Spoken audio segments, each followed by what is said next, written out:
Hello ladies, welcome back to my channel. Namaku Alexa. Di sini aku share tentang self development, bagaimana cara kita menjadi versi terbaik diri kita secara mental, emosional, dan spiritual. So, bahasan kita hari ini adalah tentang trauma. Jadi kenapa aku tertarik membahas tentang ini? Ini berhubungan dengan pengalaman pribadiku, jadi aku memang melakukan banyak research, membaca banyak buku tentang ini, bagaimana akhirnya aku bisa keluar downhill dari trauma yang aku miliki. Salah satu trauma yang aku miliki adalah self-abandonment. Jadi aku itu dulu takut untuk yang namanya ditinggal, takut sendiri, seperti itu ya. Karena kita tidak merasa secure, aku tidak merasa secure dengan diriku, dan waktu itu aku juga tidak tahu ya sebabnya apa. Aku juga pernah bucin dulu, seperti itu. Setelah memang digali, memang penyebabnya karena di masa kecil aku memang kurang kasih sayang. Karena waktu itu aku juga tinggal dengan nenekku ya, jadi orang tuaku tidak ada di sana bersama aku gitu. Nah kemudian selain itu cepat marah seperti itu, dan ini karena di masa kecil kita memang tidak mendapatkan validasi dari orang tua kita. Aku tahu ini bukan hanya aku yang memiliki masalah seperti ini, karena biasanya kalau di Asia itu memang seperti itu ya. Karena seperti affection, kayak kasih sayang, sentuhan kasih sayang itu sesuatu yang agak tabu. Aku masa kecilku aku tidak pernah yang namanya dipeluk atau dicium dan orang tua kita bilang I love you gitu. Sedangkan kalau di luar negeri ini adalah sesuatu yang biasa. Seperti misalnya saat aku kecil, misalnya kalian menangis atau kalian tidak mendapat apa yang kalian mau. Kalau aku sih dulu, aku nggak tahu dengan kalian, tapi yang aku amati sih biasanya seperti ini ya. Udah nggak usah nangis, udah gede kok nangis. Anak cantik nggak boleh nangis. Atau misalnya kalau cowok ya, udah gede cowok nggak boleh nangis dong, kayak gitu. Jadi perasaan kita itu tidak divalidasi. Kita tidak boleh menangis, menunjukkan perasaan ini seperti itu. Sedangkan di luar negeri aku melihat cara temanku membesarkan anak, karena memang di sini seperti kurang awareness gitu ya, orang tuanya sendiri juga memiliki trauma. Seperti temanku saat dia mengedukasi anaknya, saat anaknya menangis atau ngambek gitu istilahnya ya, temanku ini tidak akan marah ke anaknya, nggak usah ngambek-ngambek seperti itu. Kalau di Indonesia kan pasti digituin ya, nggak semuanya ya, ini zaman aku dulu gitu ya. Kemudian kalau dia itu langsung deketin anaknya, kenapa sayang, kenapa kamu bersedih, seperti itu. Jadi itu bedanya. Nah ini jikala kita tidak mendapatkan di masa kecil, kita mencoba mengkompensasi hal ini di masa dewasa. Jadi jiwa kecil kita itu masih membawa rasa luka dari kecil ini, yang pernah aku katakan. Ini bukan kalimatku ya. Jadi jika trauma kalian tidak sembuh, maka ini akan muncul ke dalam relationship kalian. Jadi ke dalam hubungan percintaan atau asmara kalian dengan siapapun. Begitu. Jadi mengapa di sini ini aku memang menganggap penting sekali tentang trauma ini. Dari buku-buku yang aku terbitkan, aku memang lebih rekomen nomor satu adalah Trauma dulu. Walaupun bestsellernya itu cara berkomunikasi dengan laki-laki atau feminine energy. Ini penyebabnya juga mengapa buku Feminine Energy, ada salah satu follower yang beli buku Feminine Energy. Kemudian dia bilang ke aku, Kak, aku mencoba menerapkan Feminine Energy, tapi kok rasanya aneh sekali ya, seperti bukan diriku. Iya, betul. Kalian merasa itu bukan diri kalian. Kenapa? Dikala kalian wounded, terluka sisi feminin kalian, kalian sudah membentuk pola pikir lain, mindset lain sebagai setting default kalian dari kecil. Jadi ini kalian saat wounded feminine itu kalian sudah tidak merasa feminin lagi. Dan wounded ini kalian bawa sampai dewasa. Nah sekarang kalian berusaha menerapkan ini. Tubuh kalian akan menolak. Seperti dia bilang, ini terasa aneh. Karena ini tidak familiar, atau familiar itu apa bahasa Indonesianya? Terasa sudah kenal lama gitu ya. Jadi tidak familiar. Nah, sistem saraf kita, seperti aku selalu share di Instagram, ini juga bukan kata-kataku ya, ini bukan kalimatku, ini aku penggal dari psychologist tentang nervous system, neuroscientist, kayak gitu. Jadi orang-orang yang mempelajari tentang sistem saraf. Jadi sistem saraf kita itu lebih tertarik terhadap sesuatu yang familiar, biarpun itu juga kekacauan. Dia tidak tertarik dengan unfamiliar peace. Jadi dia tidak tertarik dengan sesuatu yang peaceful jika itu tidak familiar karena mereka tidak terbiasa. Dari kecil sistem saraf kita sudah terbiasa dengan sesuatu yang dalam hal ini adalah wounded feminine. Dari kecil kalian sudah beract atau bertingkah seperti maskulin. Jelasnya saat kalian dewasa, dan ini sudah bertahan berapa lama ya untuk umur kalian, mungkin sekarang kalian umur 30 dan tiba-tiba kalian sekarang mau berubah. This is going to feel very uncomfortable. Jadi ini akan terasa sangat tidak nyaman sekali karena because this is tidak sama dengan yang biasanya nervous system, sistem saraf kalian kenal dan ketahui dari kecil. Bagi kalian yang baru dan belum begitu memahami mengenai trauma, aku sudah membuat video sebelumnya. Kalian bisa cek playlist trauma, di sana ada pengertian trauma, apa penyebab trauma, dan lain-lain. Jadi agar kalian lebih memiliki pemahaman tentang hal ini. Baiklah, topik kita hari ini adalah tentang tanda-tanda trauma masih berdampak terhadap hidup kita. Jadi kita semua memiliki trauma atau pernah memiliki trauma karena kebanyakan dari kita juga tidak menyadari jika kita memiliki trauma. Jadi penyebab trauma ini adalah satu, cara kalian dibesarkan, yaitu dari orang tua. Kemudian kedua, masyarakat, apa yang dianggap benar atau salah oleh masyarakat, yaitu society. Kemudian yang berikutnya adalah pasangan, bisa pasangan masa lalu atau pasangan kita saat ini. Dan selanjutnya juga bisa kejadian-kejadian yang membuat kita merasa tidak diperlakukan secara adil, kemudian tidak terlindungi atau merasa tersakiti. Jadi ini bisa situasi seperti apapun. Jadi trauma yang kita bawa ini akan berpengaruh bagaimana cara kita mengambil keputusan, bagaimana kita memandang hidup, dan bagaimana akhirnya hidup yang kita miliki jika kita beroperasi dari trauma sebagai program default kita. Contoh, misalnya saat kalian masih kecil, kalian terbiasa mendengar dari orang tua kalian, misalnya kalian ingin sesuatu ya, kemudian orang tua kalian memberikan komen seperti ini, kita tuh orang susah, cari uang itu tidak gampang, uang itu tidak tumbuh di pohon dengan sendirinya. Maka dalam pikiran bawah sadar kalian akan terus berpikir seperti ini hingga pada masa dewasa kalian mengalami kesulitan dalam mencari uang karena itu adalah sistem kepercayaan yang kalian miliki. Maka dari itu kalian harus selalu mempertanyakan belief system, sistem kepercayaan yang ditanamkan ke dalam diri kalian, karena jika kalian memiliki sistem kepercayaan yang salah, kalian akan mempersulit hidup kalian sendiri.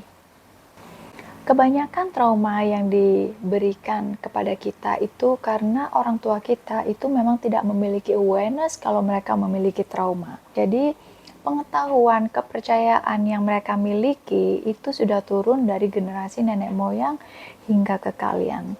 Nah, generasi biasanya yang memutus ranting ini, ranting trauma turun-menurun, itu biasanya yang memang mampu dan memiliki awareness apa yang terjadi dengan diri mereka, sehingga mereka bisa meng-cut atau memutus ranting trauma tersebut. Saat kita memiliki trauma yang belum heal, kita akan berada pada survival mode. Survival mode itu mode survival, mode bertahan hidup. Jadi akan sangat susah untuk menciptakan sesuatu dalam hidup ini, dalam artian seperti manifestasi jika kita ada di survival mode. Karena survival mode itu bukan mode yang relax. Survival mode itu kita selalu waspada, kita selalu mencari apa yang akan salah, jadi kita siap-siap. Jadi jika kita siap-siap, subconscious mind kita, pikiran bawah sadar kita akan mencoba mencari bukti atas hal tersebut, atas hal yang sudah kita percaya. Karena subconscious mind tidak tahu apa itu yang baik atau yang buruk. Tidak ada sensor di sana. Dia hanya deteksi apa yang kalian percaya dan hanya mencari konfirmasi di dunia 3D di sekitar lingkungan kita apa yang sudah kalian percaya. Jadi kalian harus berhati-hati dengan apa yang kalian percaya. Jadi apakah tanda-tanda jika trauma kalian berdampak terhadap hidup kalian saat ini? Nomor 1 adalah kalian memendam rasa malu, bukan malu untuk bertemu orangnya atau malu untuk berbicara atau melihat orang. Malu itu dalam artian malu terhadap diri kalian. Kalian merasa kurang berharga terhadap diri kalian. Di sini yang dimaksud dengan malu. Jadi kalian merasa malu, kurang berharga, merasa bersalah, dan tidak percaya diri terhadap diri kalian. Ini terdengar simple, tapi hal ini efeknya besar sekali terhadap diri kalian, self-esteem kalian. Jika kalian merasa tidak berharga, pikiran bawah sadar kalian berpikir saat kalian diperlakukan dengan tidak baik oleh siapapun, bisa termasuk pasangan kalian, kalian akan menganggap ini adalah hal normal, karena itu memang sudah kepercayaan yang kalian miliki. Atau bahkan kalian mungkin mencari pembenaran untuk pasangan kalian yang telah menyakiti kalian. Kalian tidak tahu bedanya gitu loh. How is to be treated nicely. Saat kalian masih kecil, jika orang tua kalian memberikan banyak kasih sayang, kemudian ada figur seorang ayah yang benar-benar bersikap gentleman kepada kalian sebagai seorang wanita, itu adalah kepercayaan yang kalian miliki dan kalian tidak bisa berekspektasi lebih rendah dari itu. Istilahnya, jika kalian nanti dating dengan lelaki, dan lelaki yang kalian dating ini misalnya tidak memberikan perlakuan seperti yang ayah kalian berikan, yaitu gentleman saat kalian masih kecil, kalian secara otomatis, subconscious mind kalian sudah menolak dia. Kalian sudah ill feel melihat lelaki atau merasakan perlakuan dari lelaki yang tidak benar. Karena sistem saraf kalian tidak terbiasa. Jadi, mengerti di sini maksudku ya. Jadi apapun itu tergantung apa yang sudah terprogram di dalam diri kalian, kebiasaan yang pernah kalian rasakan, dan ini yang melekat pada sistem saraf kalian. Yang kedua, kalian selalu merasa anxious dan terlalu waspada jika mungkin akan ada sesuatu yang salah atau sesuatu yang buruk akan terjadi. Jadi ini adalah salah satu trauma respon, karena tubuh kalian ada di survival mode, yaitu mode untuk bertahan hidup. Jadi kalian selalu waspada, tidak bisa relax. Jadi misalnya anxious ya, misalnya kalian dalam suatu hubungan, kemudian kalian mengirim teks dengan pasangan kalian, by the way, aku dulu seperti ini ya. Jadi aku dulu seperti ini. Jadi kalau dia tidak respon dengan cepat atau it took him few hours, misalnya dia beberapa jam kemudian baru respon aku sudah marah-marah. What happened? Kamu ada di mana? Seperti itu. Ini namanya anxious. So this is adalah reaksi dari trauma. Ini mengapa? Sebabnya jika kalian belum heal dari trauma, kalian bisa sabotage yourself dan relationship. Ini bisa merugikan diri kalian juga relationship kalian, karena orang juga males ya kalau terus-terusan punya pasangan yang seperti itu, merasa dicekik dan tidak punya kebebasan. Sekalipun sebenarnya tidak ada apa-apa, dia tidak selingkuh, cuman karena kita memiliki masalah dengan diri kita, yaitu anxious attachment, maka kita jadi seperti ini. Kemudian yang ketiga adalah kesulitan untuk tidur. Aku punya temen ya, jadi dia itu sukses sekali, dia gay, sukses sekali orangnya. Jadi dia itu depresi karena dia masih stuck di masa lalu. Dia dulu itu pernah dihianati sama partnernya ya. Partnernya selingkuh waktu mereka pacaran gitu kan. Dan itu 10 tahun lalu ya. Jadi dia masih belum move on. Dia memang sudah tidak cinta dengan mantan ini, tapi dia masih stuck. Ngerti nggak? Jadi dia tuh masih stuck di memori masa itu. Sampai saat ini pun dia itu masih tidak bisa tidur. Jadi setiap hari dia itu harus minum pil tidur untuk tidur. Kalau tidak seperti itu, dia tidak bisa tidur. Jadi ini yang aku maksud, jika kalian tidak heal dari trauma kalian, ini sangat mengganggu kalian dalam segala aspek, bukan hanya mental, tapi juga fisik, serta emosional kalian. Secara fisik di sini adalah kalian juga bisa sakit seperti cancer, tumor, seperti itu semua disebabkan karena stres. Karena saat trauma kalian belum sembuh, dia akan semakin kalian mengeluarkan negative emotion atau hormon stres, yaitu cortisol level kalian makin tinggi, dan akan membentuk sesuatu karena your tissue itu akan mengeras di dalam tubuh kalian, dan itu akan terus seperti itu selama kalian tidak bisa melepaskan. Jadi this is why mengapa ini aku sangat anggap penting untuk heal trauma kalian. Kemudian yang berikutnya adalah kalian mudah sekali mengalami burnout. Aku juga pernah seperti ini. Oh my god, terkadang kita itu seperti kayak kita yang namanya overwork ya. Overwork itu kerja terus karena We feel good when we work karena kita berusaha menghindari sesuatu saat kita berada dalam trauma kita masih aktif, dan saat kita tidak melakukan sesuatu, ada sesuatu yang ke-trigger ke dalam diri kita merasa bersalah, atau bahkan kita tidak ingin berada pada situasi yang tidak nyaman. Karena saat kita tidak melakukan sesuatu, doing nothing, itu sesuatu yang lain mulai bermunculan ya, sesuatu yang ada di dalam diri kita itu mulai bermunculan. Makanya kebanyakan dari kita ini mengambil distraction dengan cara overwork, dengan dari situ kita bisa melupakan masalah-masalah kita gitu ya. Ada yang mungkin melalui drug seperti itu. Semuanya yang over itu memang tidak bagus, even is overwork. Jadi kalian harus bisa menyeimbangkan hidup antara working dan juga self care. Ini memang tidak mudah dilakukan, memang terdengarnya mudah ya self care gitu. Dulu aku pun seperti itu, aku merasa bersalah sekali kalau yang namanya ambil break 10 menit. But now, no. Kalau tubuhku sudah merasa dia capek, aku akan berhenti. Ada kalimat dari buku yang aku baca, mereka bilang, jika kalian tidak mendengarkan tubuh kalian, maka dia akan mulai menunjukkan simptom, yaitu tanda-tanda secara fisik terhadap tubuh kalian. Jadi tubuh kalian itu sebenarnya sudah memberitahu jika dia itu ingin break dan istirahat, tapi kita yang memaksa. Akhirnya tumbuhlah penyakit. Jadi seperti itu. Maka jika tubuh kalian memerlukan break, just take a break. Yang berikutnya, tanda-tanda bahwa trauma berdampak dan masih mempengaruhi hidup kalian saat ini jika kalian mudah tersinggung dan marah. Jadi mudah tersinggung dan marah ini adalah reaksi trauma. Ini adalah rasa yang terpendam dari kecil saat kalian tidak mendapat validasi, saat kalian tidak merasa tidak dipentingkan oleh orang tua kalian. Ini makin menumpuk di dalam diri kalian, menjadi resentment, dan kalian menjadi mudah marah. Saat kalian dewasa, hal kecil pun bisa memicu kalian. Yang berikutnya adalah memiliki mood swings dan mengalami kesulitan untuk memanage perasaan kalian. Ini sama halnya dengan bucin, atau gampang sedih, atau baper. Jadi, memanage perasaan itu artinya kalian sit with your feeling, kalian bisa duduk dengan perasaan kalian, dan memahami sebenarnya apa yang terjadi di dalam diri kalian. Saat kita connect dengan diri kita bisa memahami apa yang terjadi. Namun, jika kita losing connection, kehilangan koneksi dengan diri kita akan merasa lost, kebingungan, atau tersesat.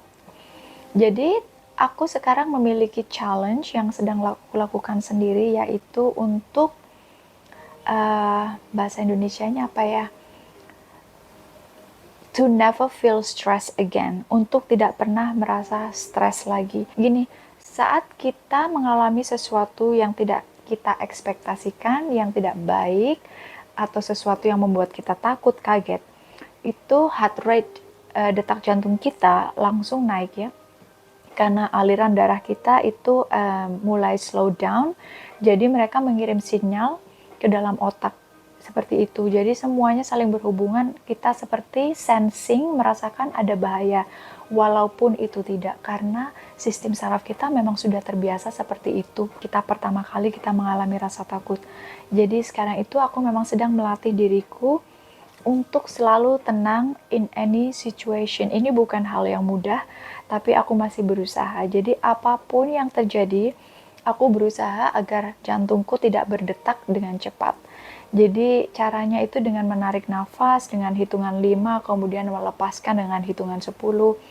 Dan kalian harus terus mengatakan ke dalam diri kalian bahwa semuanya baik-baik saja. Just relax, karena tubuh kita merasa ada ancaman, sekalipun itu tidak ya. Misalnya kita melihat orang jatuh di depan kita, kecelakaan, jantung kita kan langsung gitu ya, dan ingin tahu apa yang terjadi. Dan itu yang sedang aku latih, untuk to always stay calm no matter what. So wish me luck. Kemudian yang berikutnya adalah kalian merasa stuck di dalam hidup ini, yang biasanya disebut freeze mode. Jadi ada 4 dari respon trauma itu ya. Nomor 1 adalah flight, nomor 2 adalah fight, ketiga freeze, yang keempat itu adalah fawn. Jadi flight.